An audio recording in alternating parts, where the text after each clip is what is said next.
يا قاضي الحاجات اقضي حاجاتنا يا الله. د دې ختم په برکت سره به دی لس ورځو کې الله جل جلاله تمام حاجتونه پوره کړي. بسم الله الرحمن الرحیم. السلام علیکم ورحمة الله وبرکاته.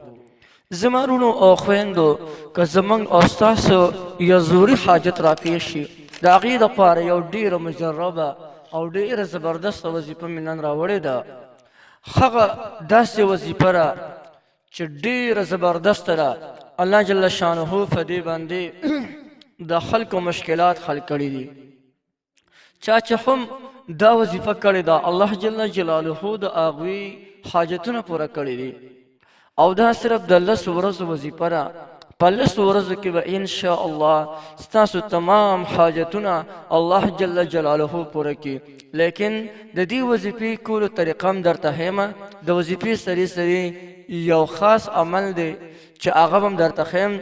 که تاسو دغه وظیفه هم په دې طریقې سره وکړله او دغه عمل سره هم لس ورځې وکړه، انشاء الله چې په لس ورځو کې دننه به الله جل شانه ستاسو تمام حاجتونه چې هغه هر حاجتونه وي هغه به الله جل شانه هغه پوره کړي. که هغه د رشتې د بندش وي نو الله جل شانه به ستاسو رشتې ازادي کړي. که هغه د قرض دپاره چا باندې د قرض بوج به انتخابي راغلی الله جل شانه به تاسو د قرضونو نه خلاص کړي. د چا د روزې مسله ده الله جل شانه به روزي پراخه کړي. د چا غریبي او مسکیني ډېره زیاته ده نو الله جل شانه به مالداره کړي. ان تر دې چې د کم حاجت دپاره تاسو دا وظیفه وکړه نو هغه حاجت به الله جل جلاله د ستاسو پوره کوي. نو یو ډېره زبردسته وظیفه ده. راځي د وظیفې کولو طریقه درته ښیم. ډېره زیاته اسانه طریقه ده. د دې وظیفې سره لس ورځې مسلسل پابندۍ سره به لمونځ کوئ، یعنې لمونځ په خپل وخت باندې کوئ. او کله هم چې د ماسخوتن لمونځ وکړئ، د ماسخوتن د لمونځ نه پس یو ځای کې به کښېنئ.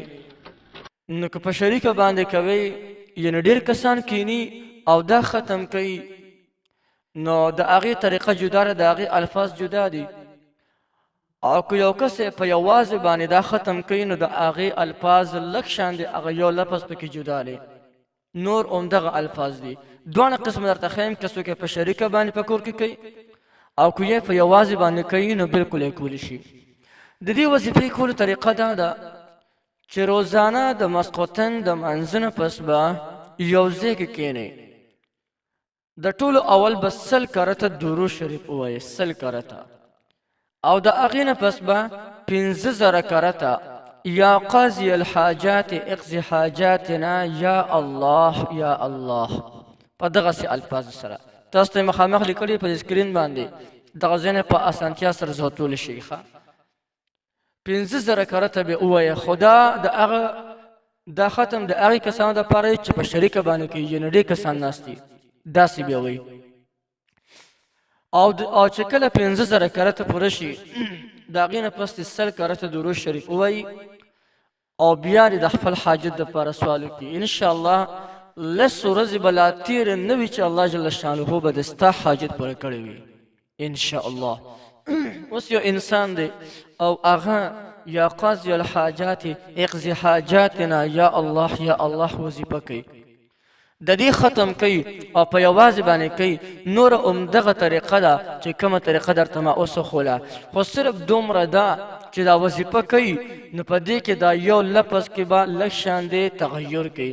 که یو کس په یوازې باندې کوي داسې به وایي یا قاضي الحاجات اقضي حاجتي یا الله یا الله.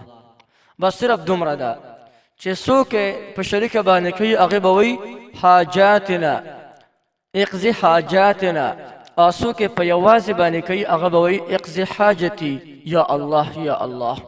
بس دونه فرق دی، نور څه فرق پکې نشته. او انشاءالله تاسې په اخلاص سره وکړئ. اخلاص پکې شرط ګورئ.